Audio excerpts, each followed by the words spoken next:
Hello, and welcome to the Murder House Radio Show. I'm your host, X.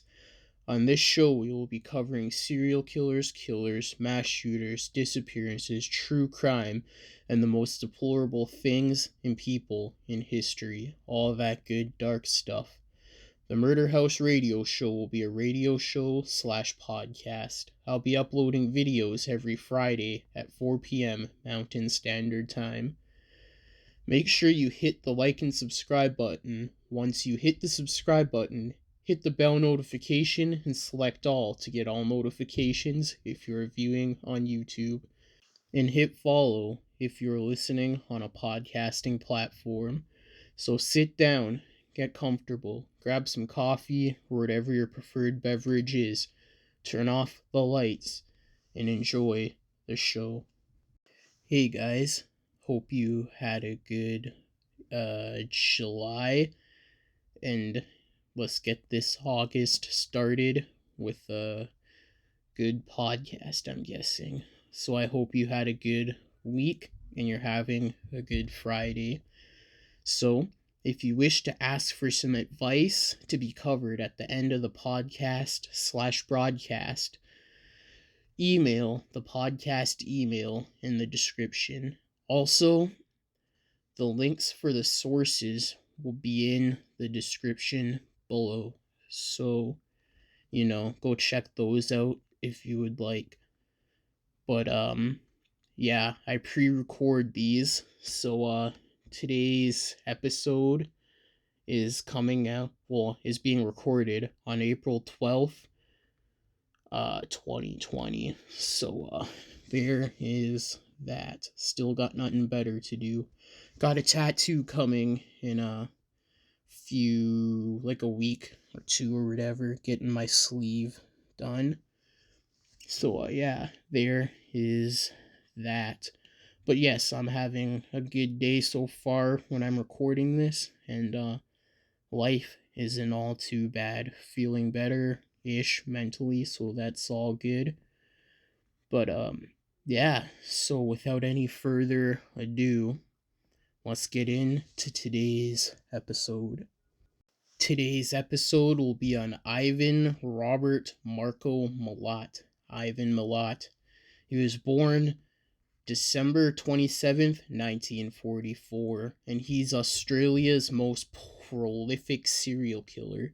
And I'm pretty sure there is a movie and a TV series about him called Wolf Creek. And Wolf Creek is a good movie and TV series. I recommend you watch them. It's pretty good. But yes, he was an Australian serial killer who was convicted of the backpack murders in 1996. And Milat is known as the backpack murderer. He assaulted, imprisoned, robbed, and murdered 2 men and 5 women in New South Wales between 1989 and 1993. Robert Milat's MO, modus operandi, was to approach unsuspecting hitchhikers along the Hume Highway, Hume Highway, and under the guise of providing transport, so like picking them up and driving them to rest areas and stuff. Transport to areas of southern New South Wales. Then sometimes during the journey, he would take his victims into the Bangalore State Forest, where he would incapacitate and then kill them. So, yeah, that's a rundown on Ivan Milat, for those of you who didn't know. He's not that well known outside of North America, I guess you could say, but he's definitely an interesting character. Definitely an interesting character. But yes. So let's dive deeper into who this man is, and we'll get started with his early life as usual. So Milat was the son of Croatian immigrants and laborer Stefan Marko Steven Milat an Australian Margaret Elizabeth Piddleston. Well, that's an interesting name.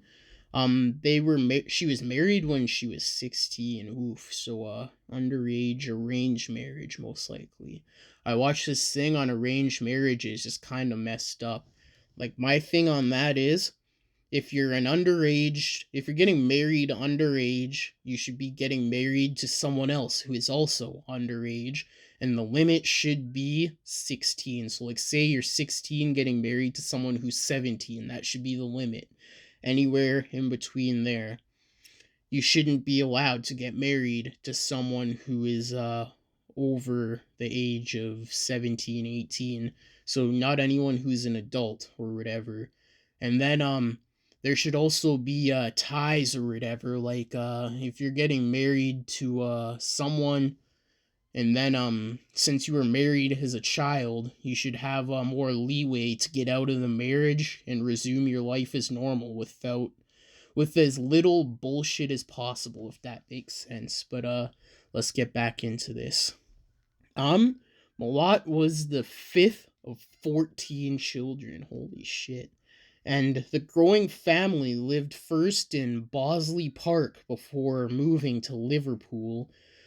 Um Many of the 10 Milat boys were known to the police, so criminals, I guess you could say. And Milat displayed antisocial behavior at a young age, and leading to a stint in a residential school at age 13. When he was 17, he was in juvenile detention center for theft, word. And at 19 was involved in a shop break-in. In 1964, he was sentenced to 18 months for breaking and entering a B&E. And a month after release, he was arrested for driving a stolen car and sentenced to 2 years hard labor. Hard labor sentences. Well, shit. And then it says here on September 1967, when he was 22, he was sentenced to 3 years for theft again. In April 1971, he was charged with the abduction of two 18-year-old hitchhikers and the rape of one of them. Ooh, that took a turn. While awaiting trial, he was involved in a string of robberies with some of his brothers for faking his suicide and fleeing to New Zealand for a year. So he faked his own death. Sounds pretty fucking dope, other than the kidnapping and the rape so far. That's fucking... yeah, there's that. He was rearrested in 1974, but the robbery and kidnapping cases against him failed at trial with the help of the Milat's family lawyer, John Marsden, haha, John Marsden. He took on a job as a truck driver in 1975, and by the time of the Bengalo State Forest crimes, Milat had worked on and off for 20 years for the roads and traffic authorities all over the state. Interesting. So those are the the early life or whatnot. But yeah, that's definitely interesting. Definitely interesting. Pretty mild from what I'm reading here. But compared to the rest of the killers I've covered so far, pretty mild somewhat. But yeah. So before the bodies were found, like the first series of bodies or whatnot were found in the Bengola State Forest, several backpackers had been reported missing. On a one case involving a young Victorian couple from Frankston. Frankston is a suburb, so that's an Australia word. Deborah Everest, 19, and James Gibson, 19, who had been missing since leaving Sydney for Confest near Albury on the 30th of December, 1989. Well, shit. So, another related to Simon Schmidl, 21, from Germany, who had been missing since leaving Sydney for Melbourne on the 20th of January, 1991. And then a German couple, Garbor Nuremberg, Neugebauer,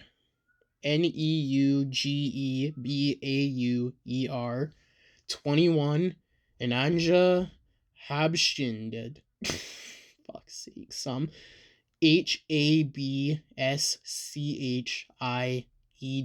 20.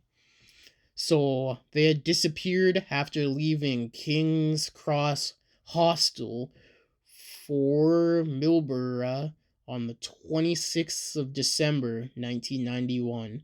And then another involved missing British backpackers, Caroline Clark, and she was 21, and Joanna Walters, 22, who were last seen in King Cross on the 18th of April, 1992. I see. So far, there are... What was that? 1, 2... 3... 4, 5...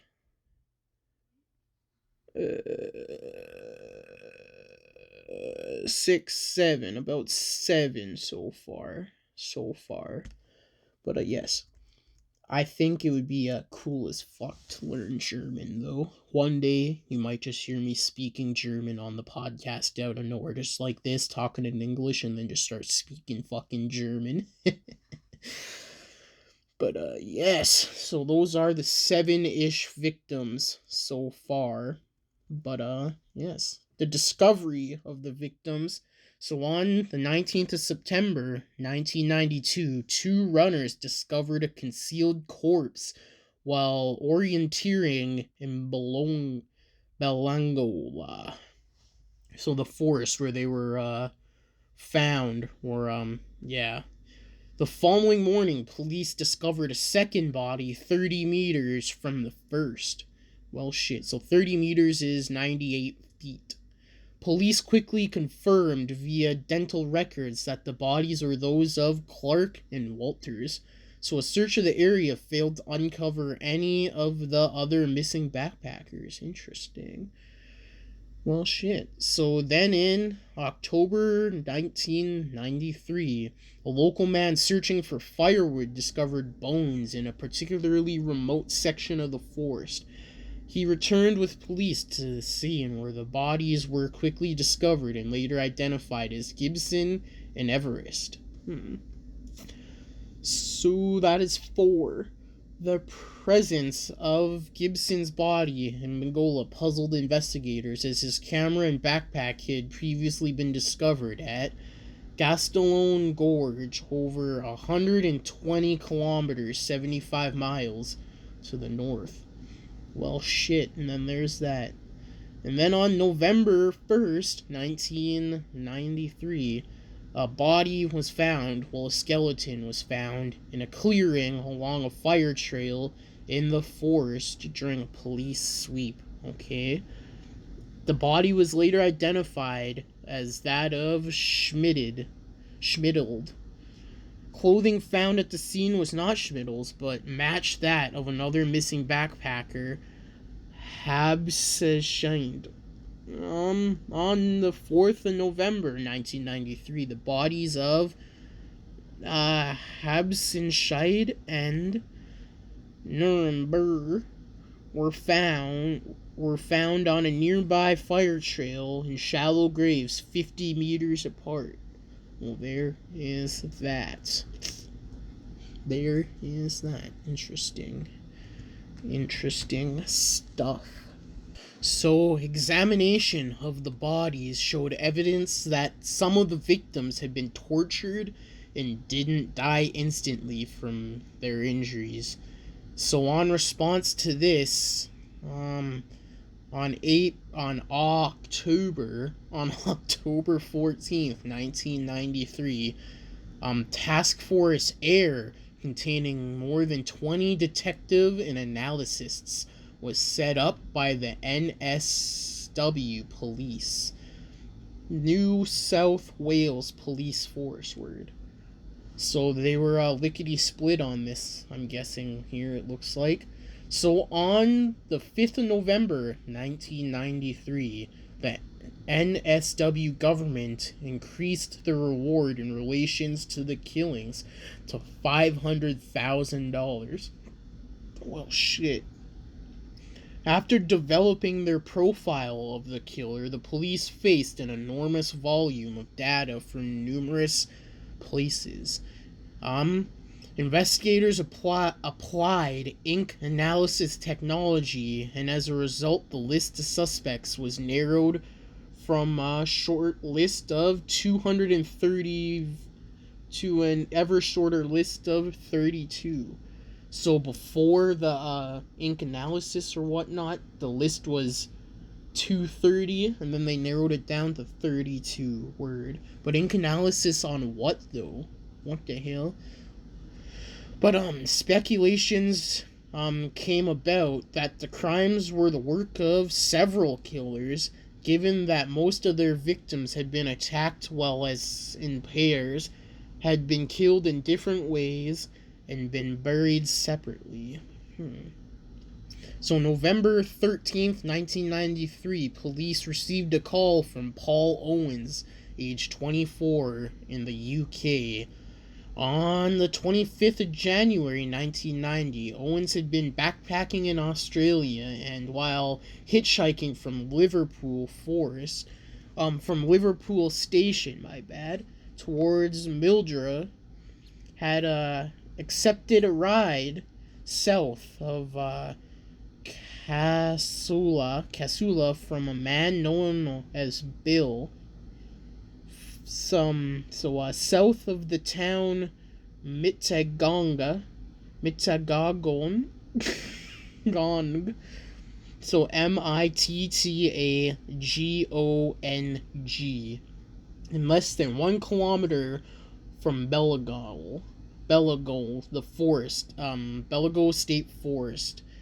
By the way, that is spelled Belanglo, State Forest. Bill stopped and pulled out a revolver and some ropes, stating it was a robbery, at which point Owens managed to run away. Owens flagged down a passing driver, Ronay Berry of Canberra. Canberra. Fuck, I sound fucking dumb as shit sometimes. These pronunciations get to me, boys. They get to me. But together they described the assailant in his vehicle to Barola police. So on April 13th, 1994, detectives refound the note regarding Owen's call. Owen's statement was corroborated by Barry, along with the girlfriend of a man who worked with Milat. Okay, so that's how they connected it to Milat. Interesting stuff. So, police started surveilling Milat's house at Cinnabar Street, Eagle Vale, commenced on February. What? So they started surveilling his house on the 26th of February 1994, which makes sense because in Australia they have some fuck ass crime laws, which is good or bad depending how you look at it. But I've heard a lot of stuff. They target bikers and all that shit, and it's pretty bullshit if you ask me. But in this case, since it's a serial killer, you know. But yeah, it's neither here or there. Who am I to talk? Because I live nowhere near Australia. Never been there, never lived there. Might visit there one day though, who knows. But police learned that Milat had recently sold his silver Nissan Patrol 4-wheel drive shortly after the discovery of the bodies of Clark and Walter. Oh shit, getting rid of evidence, oh shit. Police also confirmed that Milat had not been working on any of the days of the attacks, and Acquaintances also told police about Milat's obsession with weapons. Well, having an obsession with weapons doesn't make you a fucking killer. People are judgmental cunts when it comes to weapons. But yes. When the connection between the Benalongo murders and the Owens experience was made, Owens flew to Australia to help with the investigation. And then on May 15th, 1994, Owens positively ID'd Milat as the man who had picked him up and attempted to assault him. Well, shit, that's some pretty damning evidence so far. Pretty damning evidence. But kind of circumstantial until the identification on Owen's part. That's pretty hard to beat right there. But there again, Australia is a big place. I'm not sure about their population, and there are people who look damn near identical to one another. It could be rare, but it is possible. I have seen people like that before. But yeah, there is that. So the police arrested Ivan at his house on May 22nd, 1994 on robbery and weapons charges related to the Owens attack after 50 police officers surrounded the house, okay? The search of Milat's home revealed various weapons including 22 caliber Anschutz model 1441 42 rifle and parts of a 22 caliber Ruger 10/22 rifle that matched the type used in the murders. Oh, even more damning evidence. So, and a Browning pistol and a Bowie knife. Yes, Bowie knife. But also Australia has some pretty wild gun laws too, I'm pretty sure. Like it's pretty strict down there, I'm pretty sure, but I have not researched that, so don't hold me to it. But yes. Yeah, when it comes to gun laws, I always compare it to America since they have the most freedom with their gun laws. But yeah, yeah. Pretty much everything's always compared to America for the most part, especially in all the Western countries for the most part. Yes. But also uncovered were items belonging to several of his victims. Homes belonging to his mother and 5 of his brothers were also searched, uncovering several more items belonging to their victims. Well, shite. That is interesting. Interesting. So Ivan appeared in court on May 23rd, but he did not enter a plea.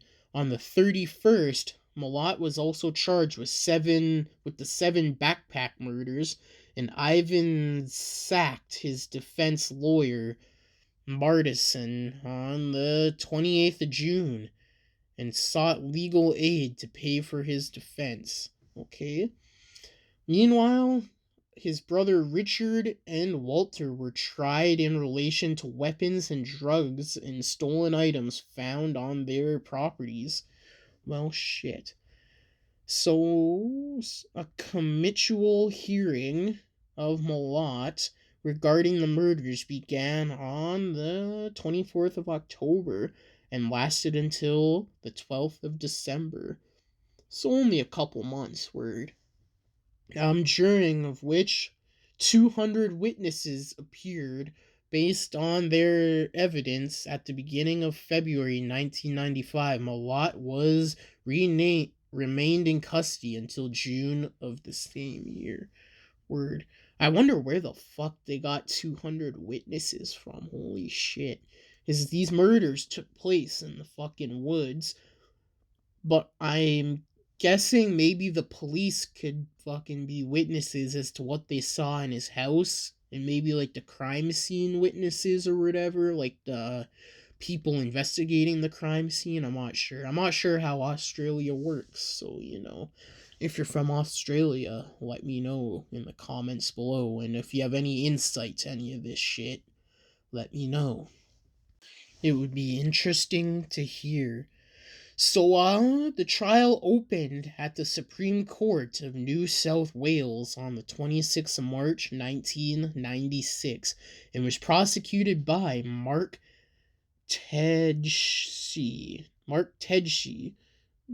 Oh, they fucking wear wigs there too, them fucking, like, British-styled wigs.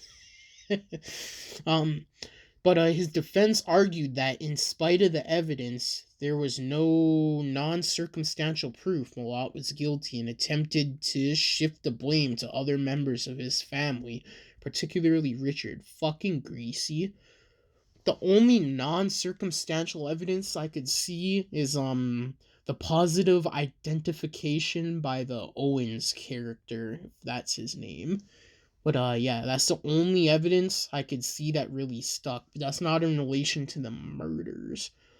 But 145 witnesses took the stand, including including members of the Milat family who endeavored to provide alibis.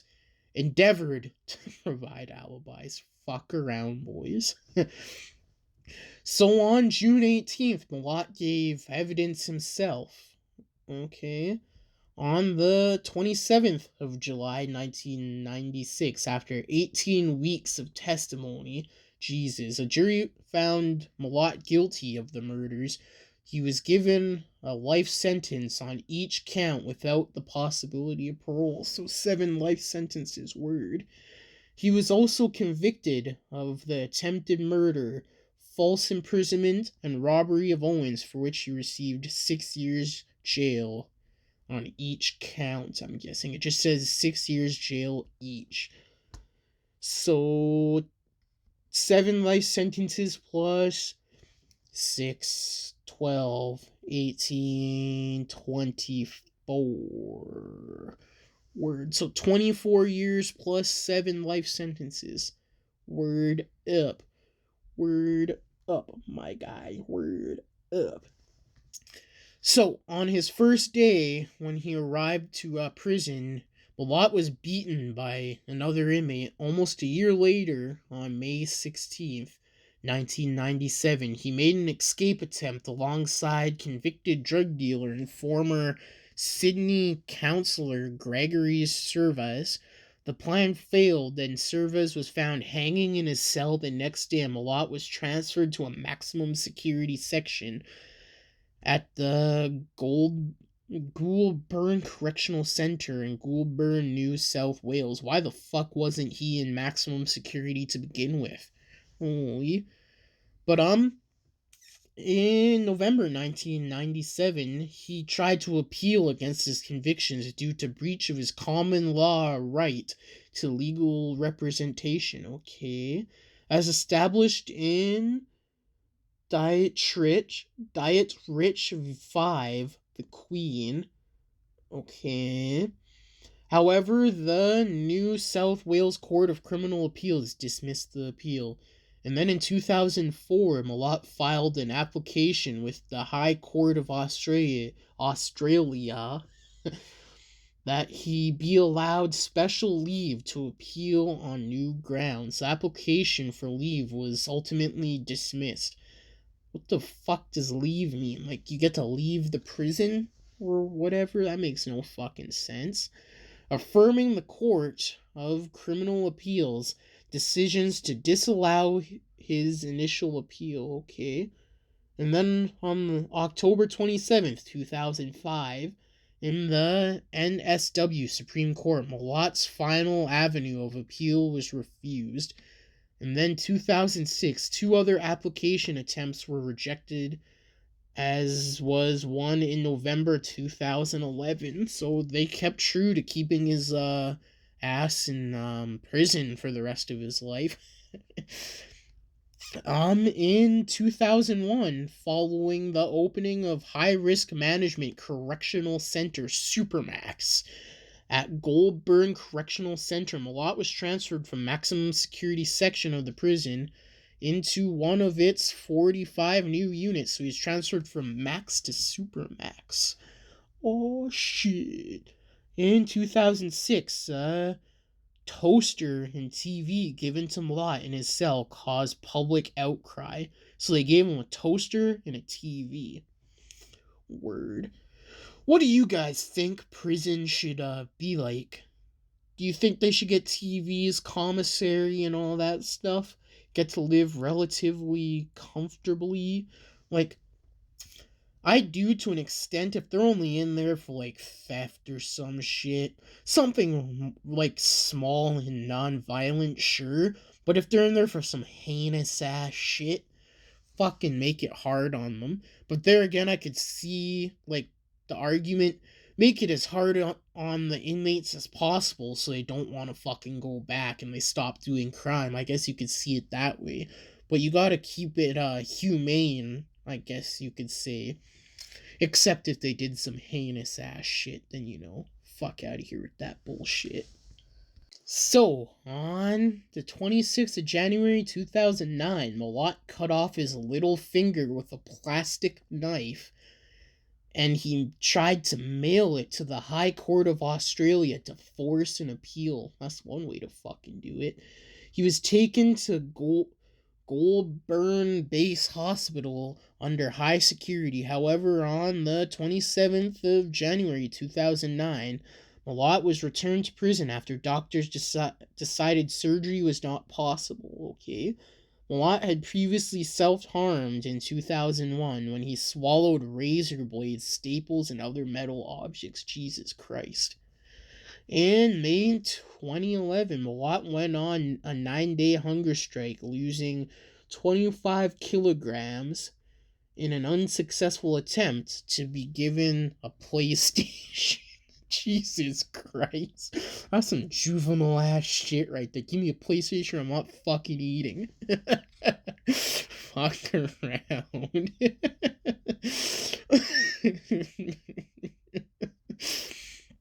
In May 2019, Milat was transferred to Prince of Wales Hospital, Randwick, and was subsequently diagnosed with terminal fucking forgive me with this pronunciation and bear with me. Oh, that's some throat disease, it looks like. What the fuck? Esophageal cancer. Okay, word. Yeah, word, that makes sense. Following his treatment, he was transferred to the Long Bay Correctional Center to continue his custodial sentence.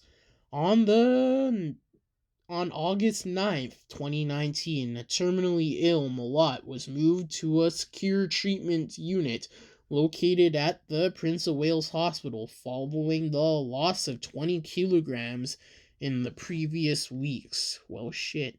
Milat was also exhibiting a high temperature. His status, however, was reported as not life-threatening. Well, my guy has fucking cancer and he's losing weight, so I think that's life-threatening, but I'm not a doctor.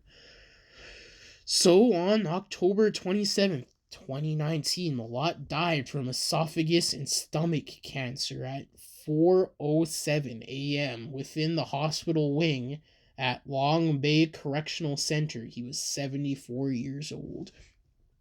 Yes, when prisoners get these diseases that are terminally ill, because I think terminally ill means you're gonna die anyway, most likely.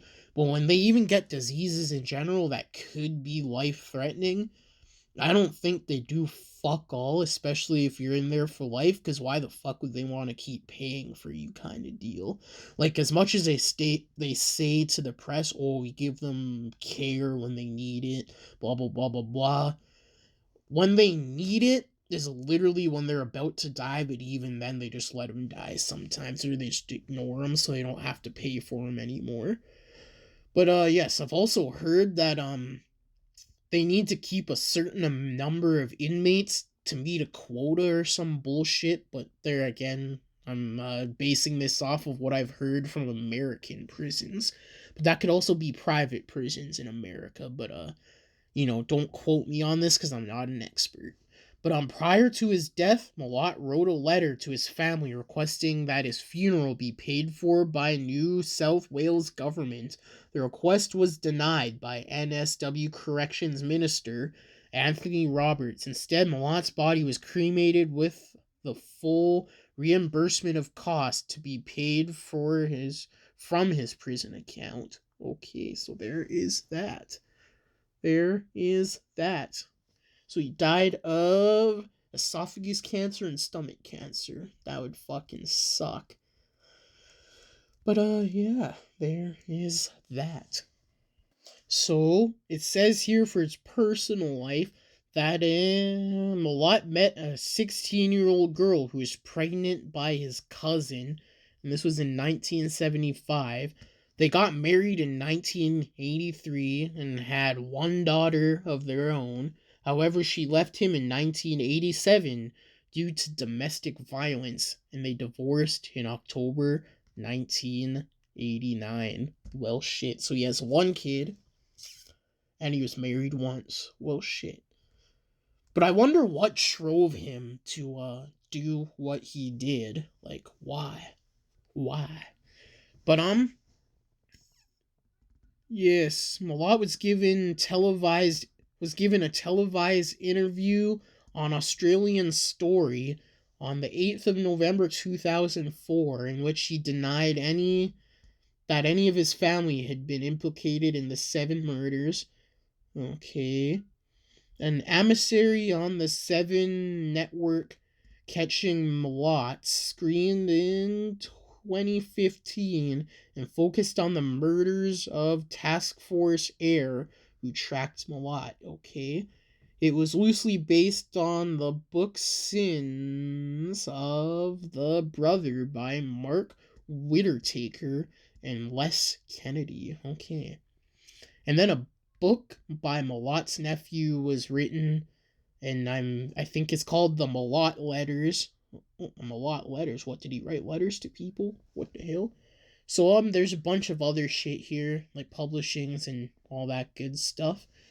But yeah. So there's all of that. You can check those out in the sources in the description. This is where I would leave the advice if there was any, but there is not yet. But yeah, all the episodes are pre-recorded and I only upload once a week. So one day I will get some advice and you won't hear it for like months.